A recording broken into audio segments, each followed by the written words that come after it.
नमो भगवते वासुदेवाय नमः। माघ मास महात्म्य 18वां अध्याय।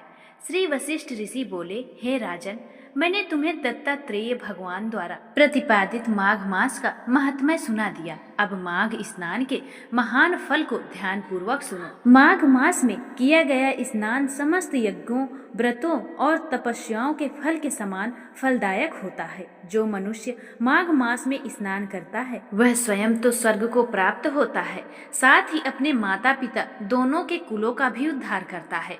जो पुरुष या स्त्री माघ मास में सूर्योदय के समय नदी, सरोवर अथवा तीर्थ में स्नान करता है, उसके माता पिता की 7 पीढ़ियां स्वर्गलोक को प्राप्त होती हैं। माघ स्नान करने से दुराचारी, पापी और कुकर्मी मनुष्य भी अपने समस्त पापों से मुक्त हो जाते हैं। इस पवित्र मास में जो भगवान श्री हरि का पूजन करता है वह पापों के समूह से छूटकर भगवान के समान दिव्य शरीर को प्राप्त करता है। यदि कोई आलस्यवश मार्ग में भी स्नान कर ले तब भी उसके सारे पाप नष्ट हो जाते हैं। जैसे पूर्व काल में गंधर्व कन्याएं राजा के श्राप से भयंकर दुख भोग रही थी, परंतु लोमस ऋषि के उपदेश से मार्ग में स्नान करने के कारण वे पापों से मुक्त हो गईं। यह कथा सुनकर राजा दिलीप ने विनय पूर्वक कहा, हे गुरुदेव, वे कन्याएं किसकी थी? उन्हें कब, कैसे और क्यों श्राप प्राप्त हुआ? उनके नाम क्या थे? ऋषि के वचन से वे कैसे मुक्त हुई और उन्होंने किस स्थान पर स्नान किया? कृपा कर यह संपूर्ण कथा मुझे आप विस्तार में सुनाइए। गुरु वशिष्ठ जी बोले, हे राजन, जैसे अरणि से अग्नि उत्पन्न होती है वैसे ही यह कथा धर्म और संतान को उत्पन्न करने वाली है। गंधर्व सुख संगीत की पुत्री का नाम विमोहिनी था। सुशीला और स्वरवेदी की पुत्री सुमरा, चंद्रकांत की पुत्री सुतारा तथा सुप्रभा की पुत्री चंद्रिका, ये 5 कन्याएं समान आयु की, चंद्रमा के समान क्रांति वाली और अत्यंत सुंदर सुशील थी। जिस प्रकार रात्रि में चंद्रमा शोभायमान होता है, उसी प्रकार ये अप्सराएं पुष्प कलियों के समान खिली हुई प्रतीत होती थी। ऊंचे पयोधरों वाली, पद्मिनी स्वभाव की, यौवन से परिपूर्ण नवीन पल्लवों वाली, लताओं के समान कोमल, गौरवर्ण, स्वर्ण के समान दीप्तिमान और स्वर्णाभूषणों से अलंकृत थी। वे सुंदर वस्त्र धारण करती थी तथा गीत, वीणा, वांसुरी और विविध वाद्यों में निपुण थी। ताल, स्वर और नृत्य कला में वे अद्वितीय थी।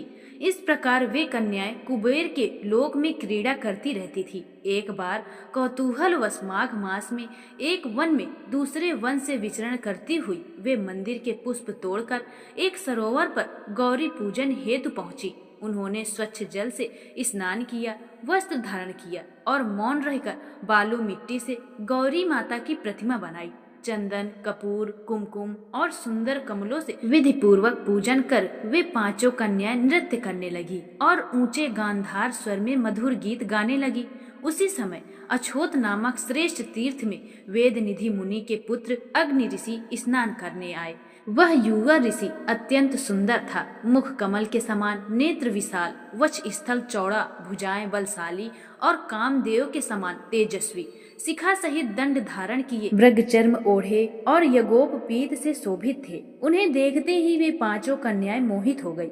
उनके रूप और यौवन को देखकर वे काम वेदना में पीड़ित हो उठी और आपस में कहने लगी, देखो देखो, ये कौन है? यह कामदेव नहीं, क्योंकि ये रति रहित हैं। अश्विनी कुमार भी नहीं, क्योंकि यह एक है। यह कोई गंधर्व, किन्नर, सिद्ध या किसी महान ऋषि का श्रेष्ठ पुत्र प्रतीत होता है।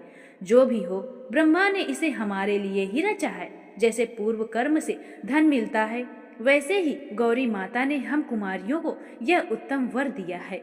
वे आपस में कहने लगी, यह तुम्हारा वर है, यह मेरा वर है, यह हम सबका। जब ऋषि पुत्र ने माध्यांत कर्म पूर्व कर ऐसे वचन सुने तो वह मन ही मन विचार करने लगा, यह तो बड़ी विपत्ति आ गई। ब्रह्मा, विष्णु, महेश और महान योगी तक स्त्रियों के मोह जाल में फंस गए हैं। फिर मेरा क्या कहना? इनके तीक्ष्ण वारों से कौन बच सकता है? जब तक नीति और बुद्धि स्थिर रहती है तब तक पाप से भय बना रहता है। जब तक गंभीरता रहती है तब तक यम नियमों का पालन होता है और मनुष्य काम के वाणों से बचा रहता है। ये मुझे भ्रमित कर रही हैं। धर्म की रक्षा किन गुणों से संभव है? स्त्रियों का शरीर मांस, रक्त, मल और मूत्र से बना हुआ है, अशुद्ध है। कामी लोग ही इनके सुंदरता की कल्पना करते हैं। शुद्ध बुद्धि वाले महात्माओं ने स्त्री संग को कष्टकारक बताया है, अतः जब तक ये समीप आए मुझे यहाँ से जाना चाहिए। ऐसा निश्चय कर उस ऋषि ने योग बल से अंतर ध्यान धारण कर लिया। ऋषि पुत्र का यह अद्भुत कर्म देखकर वे कन्या चकित और भयभीत हो गई। चारों ओर देखकर वे विलाप करने लगी। यह कैसा इंद्रजाल था जो देखते ही देखते विलीन हो गया। वे विरह की अग्नि में जलने लगी और कहने लगी, हे प्रिय, हमें छोड़कर तुम कहाँ चले गए? क्या ब्रह्मा ने तुम्हें हमें विरह की अग्नि में जलाने के लिए ही बनाया था? क्या तुम्हारे हृदय में दया नहीं? बिना किसी अपराध के हमसे क्रोधित होकर क्यों चले गए? तुम्हारे बिना हम जीवित नहीं रह सकते। जहाँ तुम गए हो हमें भी शीघ्र वहाँ ले चलो। हमारा संताप दूर करो और दर्शन दो।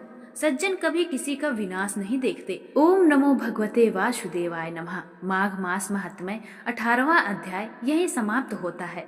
फिर मिलेंगे अगली की कड़ी में अगले दिन। तब तक के लिए जय श्री राधे।